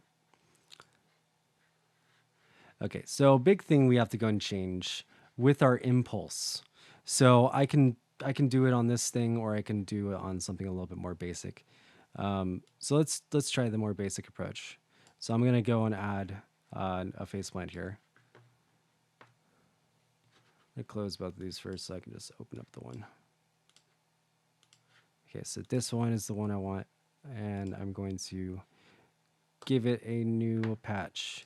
So now we're just going to create an impulse. So all we need is a noise source. We can even just use a sine wave, doesn't matter. It's going to be turned into noise again, regardless.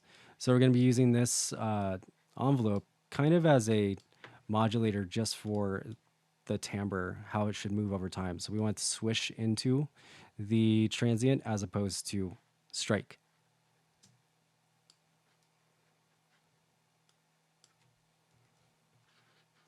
All right, so we're gonna get more MIDI, extend it.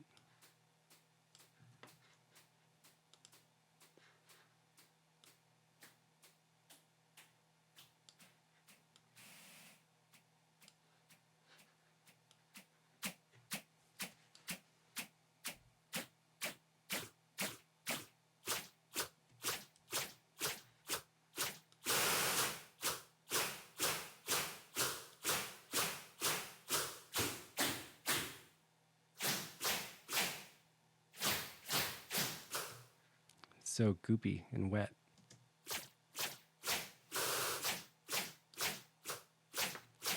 All right, so it's doing that right now because it's becoming like a spectral filter. So these depth modulators are going to 200%, which makes each of these individual filters, which is the line here, decay really, really quickly. And that pretty much makes it sound very wet sounding. Yeah, so that can be cool there. So we're gonna pull back the depth here, and we got full on swish going on.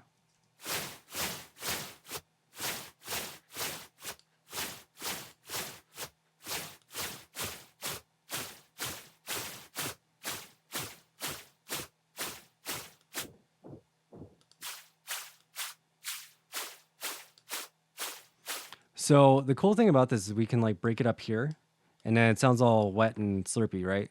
So then we can go into another modulator and then kind of sharpen it up again with like erosion. But you don't need to use erosion. You can use redux. You can use anything that kind of gives it kind of teeth again, I guess.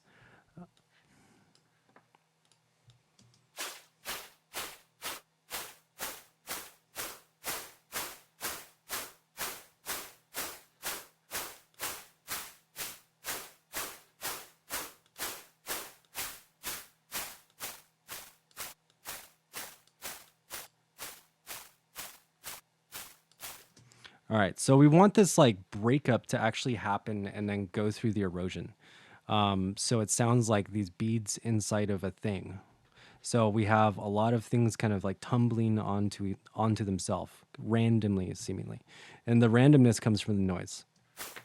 So the overall shake of the shaker though is the attack that I'm setting here. Definitely not done yet, but kind of like getting started with where the kind of final timbre should be. So we can also do the same thing that we did before. Shift this up. Since I'm generating noise now with erosion, I'm gonna have to do a lot of this stuff post erosion. So now we're gonna get into just straight up stock stuff, and just to make that even more stocky, gonna not going to even use phase blend here. We're just going to use, we can just use analog. We can use operator, doesn't matter. Anything with noise. So let's just use the noise white instead of the noise loop. So noise looped is a sample.